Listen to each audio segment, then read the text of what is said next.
Good morning. Today is November 24th, 2018. My name's Doug Johns. I'm a licensed architect. Been working with Layman's Lessons on this barn for, I don't know, the last almost year. And we're going to talk about some of the improvements and repairs that we've made today. I'm Carl Kassler. I'm a licensed contractor. Been in the construction business all my life. We're going to talk a little bit about the improvements on the front of the building.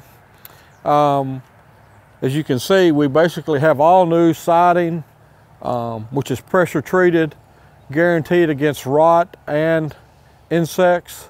We've also added a new barn door that's large enough for farm equipment or heavy lift equipment to be used inside the barn to bring materials in and out.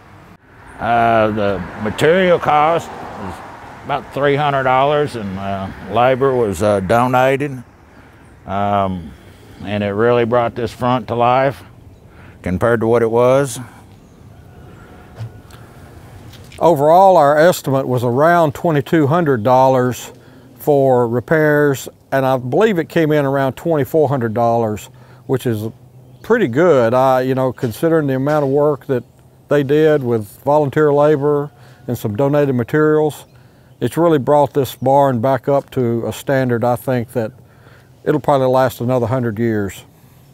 A lot has changed on this upper side of the property since the last time we were here with stormwater management. You know, Metro codes or Metro stormwater had water flowing under our existing building. And we have since remedied that by a new small retaining wall to direct water flow to each side.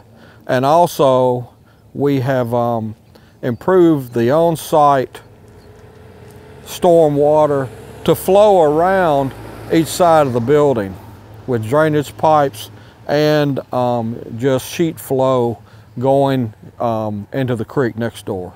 We're going to talk a little bit more about the surface water that was coming off of this adjacent property.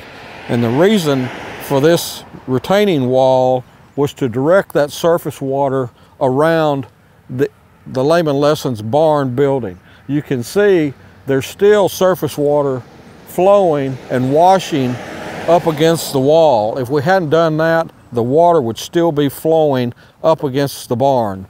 There was underground water by Metro Stormwater that was directed directly under the barn, which damaged the flooring system dramatically and required repairs inside, which we'll show you in a few minutes.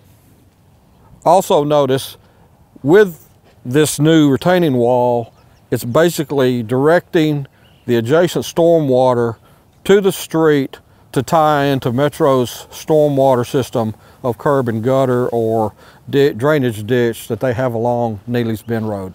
Growing up in this area, there was an active sulfur well on this property. It's been there for years, and I believe that was contributing to some of the problem also. We can see, we had talked in our earlier videos, and when we had done some review of the building, we had some just minor surface cracks that they have come back in and tuck pointed and caulked. They've repainted this exterior wall with a good heavy coat of paint, and we are in pretty good shape now as far as minimizing water intrusion through the wall that might just be from a everyday rain. Got a new pressure treated fascia board and skylights. No electric inside, and those skylights really light it up. Plus the sun shines and warms it. Watertight, no leaks. We're at the back of the building now.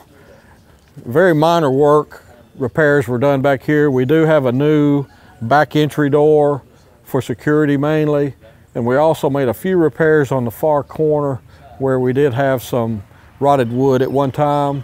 And as you can see, most of the repairs now, this building's pretty tight from a weather resistance standpoint. Entering the barn, You can see the new floor, 6 inches of concrete with steel, rebar, strong enough to drive a tow motor on. Which compared to what we had before, this is a much needed improvement. Gives a good work surface. He can store his materials in here. Again, you can see the tow motor on it. It's structurally sound to carry that load and whatever else he might put in here. Metal on the roof, it's like brand new. All the trusses are strong and intact. With the new skylights to light it. Good operating area for dry storage. We've been in this building several times, sometimes when it's been a pretty heavy downpour. Today it's just a little bit overcast, but yeah, you can see the existing galvanized roof panels on the inside are in good shape. And the interior has been painted, and the structural walls have been tuck pointed and patched and pretty much ready to go.